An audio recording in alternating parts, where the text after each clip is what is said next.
Is Caleb Williams the real deal? Or is he overhyped? We are going to be discussing that today on Armchair Hero. And right off the bat, I think Caleb Williams is way overhyped for a number of reasons. And we will go over that here in a little bit. And I also want to go over previous first-round quarterbacks from the last 7-8 years and show how much of a gamble it really is for teams. And I get it. The most important position on the field, by far. And you need that leader. You need to find your Patrick Mahomes, your Tom Brady. You have to. Otherwise, you're going to have a hard time winning. And teams, though, they do stupid things in search of that guy. They pull a Denver Broncos, and they trade multiple first-round picks for Russell Wilson, only to end in disaster. You pull a Carolina Panthers, and you trade DJ Moore and a first-round pick, only to not draft CJ Stroud. You had the first overall pick last year, and you screw it up. So anyways, we're going to go over that. But first, I want to go over Caleb Williams. The combine just happened, but Caleb Williams didn't do anything. He didn't even do a physical. He didn't throw. He didn't do any of the agility tests. Nothing. And part of me gets it. He only has everything to lose if for some reason something comes back on his physical, or he has a bad day throwing, or he's the slowest QB, whatever the case may be. He only has stuff to lose. But in my eyes, he's just looking out for the money. He knows he's going to be the first overall pick. So why risk the money? Why risk getting drafted lower than the first overall pick? That's what I think when I see players do this kind of stuff. But anyways, here's what he had to say about skipping the draft and not doing the physical. Yeah, so for the medical stuff, I'll be doing the medical stuff, just not here in Indy. I'll be doing it at the team interviews. Not 32 teams can draft me. There's only one of me. And so the teams that I go to for my visit, those teams will have the medical, and that'll be it. I didn't feel the need to go out and throw. I played around 30-something games, I believe. Go ahead and go watch real live ball of me and see how I am as a competitor. Why doesn't every player say that? What's the point of the combine? Political answers. I don't like it. I don't like this guy. I would stay far from him. The absolute last thing I want is the Vikings to trade up and draft him. But anyways, here are some of the results from the NFL draft. If you guys missed it, not a lot of participation in these agility drills. You got guys like Sam Hartman. A lot of doubt behind guys like him, just with his age. You have the 10-yard split. Same 4 guys. Then you have the 3-cone drill. The 3-cone drill. Then you had guys, they were throwing. They tested their throw power. And most of the quarterbacks participated in those drills. And then, of course, you have the bench press. Nobody participates in that because it's not required for quarterbacks.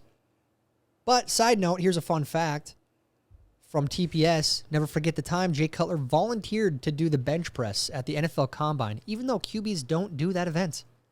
He knocked out 23 reps at 225, which would have put him first amongst linebackers this year. That's actually incredible. Truly, that's incredible that he was pumping out 23 reps at 225. It's either that's either incredible or the linebacker class this year is not good. Anyways, let's move on to a couple of the reasons why I do not like Caleb Williams, why I do not think he is a strong leader.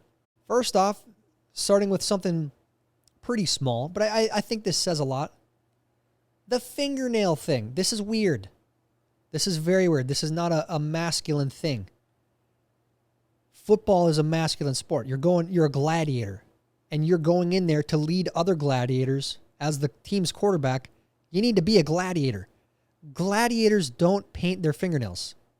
This is feminine. This is womanly. This is weird. This says that he's a weird guy.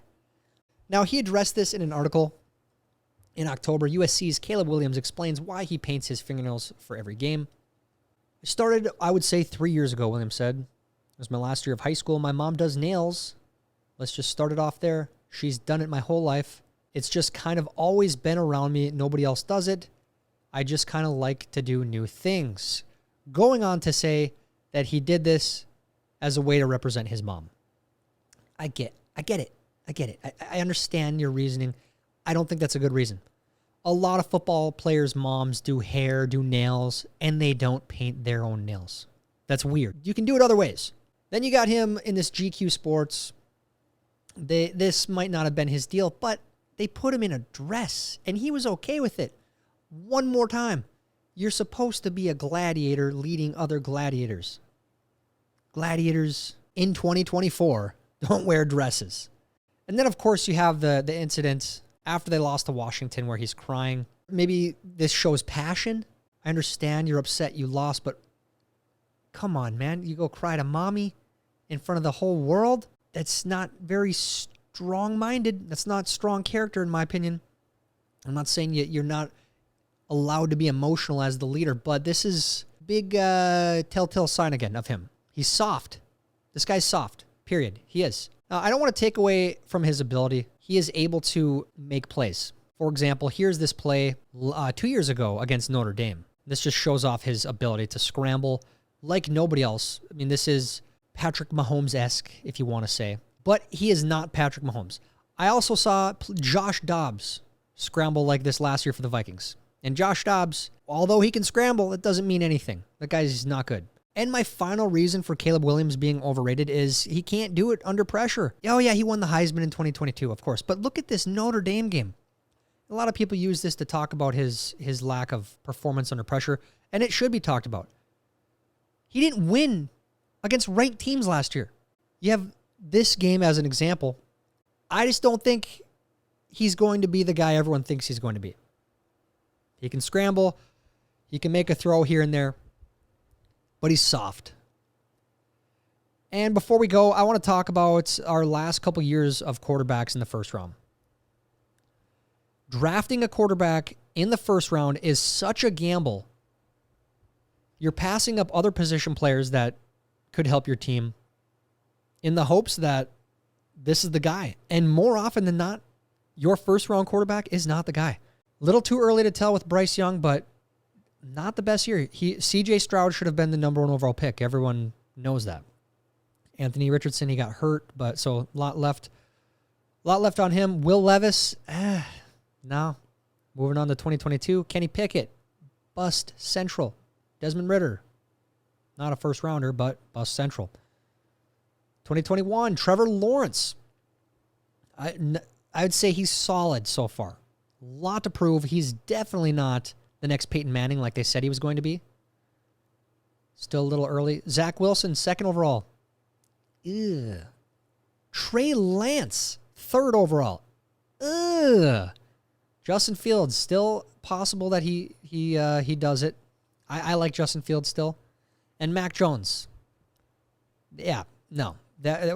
Hard to argue that any of those players from that year have helped their teams. Going back, you got Joe Burrow, solid. Tua, solid.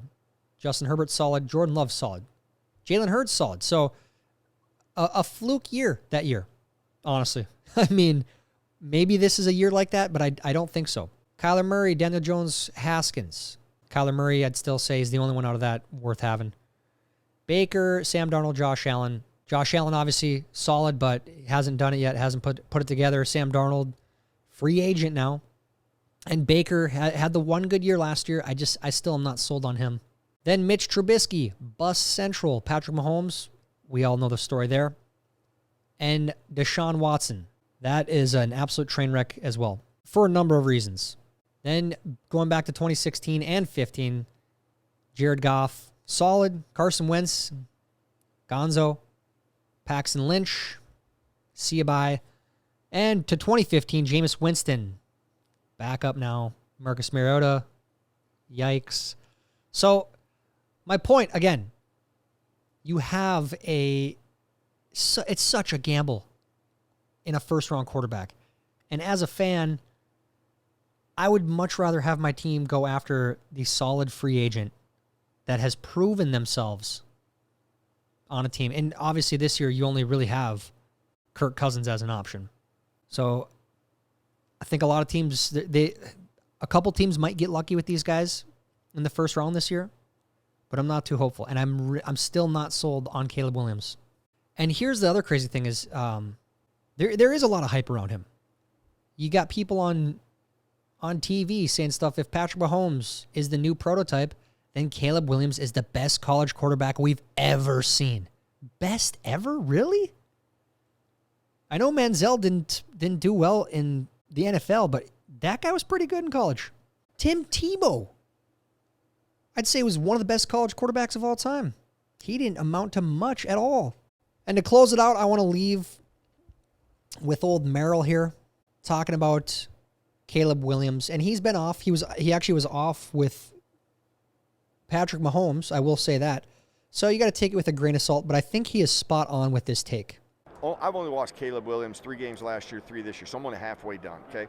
The one thing that is clear, he is not special. He is not something unique like a Patrick Mahomes, and I hope the Bears don't think, well, let's try to make up for our mistake when we pass up Patrick Mahomes and go get the Patrick Mahomes. The kid is not Patrick Mahomes. Ain't even remotely close to that. So it is unfair to Justin Fields. He has had new coordinator. There's no possible way you can know about your guy when you do that. It's the worst thing that can happen to any player, especially a quarterback. Now, when Justin came out, the one thing that I thought he had just inexperience. He just needed more experience. He lacked that. But what I have seen in Justin Fields, from my evaluation, there's enough growth and hope there that I would not let him go because I see enough there. 100%, you do not let go of Justin Fields to draft Caleb Williams. There have been some glimpses of greatness with Justin Fields, and I do not think you give up on him. Justin Fields' own players want him to stay. His own receivers want him to stay. The fans want him to stay. You trade the first overall pick without question. Let me know what you guys think down in the comments. Is Caleb Williams overhyped? Is he the real deal? Let me know. While you're down there, make sure you subscribe for more. There's a lot more on the way. Expect a couple more videos a week going forward. Thank you all for being here. Until next time, this is Armchair Hero.